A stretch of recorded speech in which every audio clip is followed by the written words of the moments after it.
Yummy yam. হঠাৎ করে যদি এরকম মুখের সামনে যদি চলে আসে খাবারটা, তাহলে কেমন হয় বলো তো? চিজি, হালকা সুইট, ওফ, দুর্দান্ত ডিশ। মানে খেয়ে যেন পুরো মনে হচ্ছে মাখন। গড়িয়াহাট থেকে লেকমলের দিকে যাওয়ার রাস্তায় হঠাৎ করেই চোখে পড়ে গেল এই শপটা, গ্লাসরি।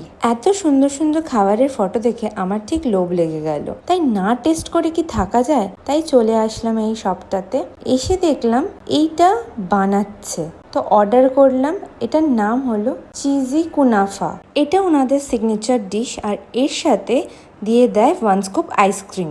আবার ঘি চিজি কুনাফাও আছে, তো আমরা নিয়ে নিয়েছিলাম ঘি চিজি কুনাফা, যেটার প্রাইস ছিল 195। তো দামটা শুনে একটুখানি বেশি লেগেছিল, তাও ভাবলাম যে একবার ট্রাই করে দেখি কেমন লাগে খেতে। তো খাবারটা ছিল সত্যিকারের awesome. The taste is very much awesome. মানে যারা আমার মতো হালকা সুইট পছন্দ করো তাদের জন্য এই ডিশটা একদম অ্যাপ্রোপ্রিয়েট। তো আমার তো খুব ভালো লেগেছিল ডিশটা। তো আমার তো এরকম খুবই ভালো লাগে ছোট্ট করে আউটিং, ছোট ছোট ডিশ ট্রাই করা, নিউ নিউ। তো তোমরাও চাইলে এটা ট্রাই করতে পারো।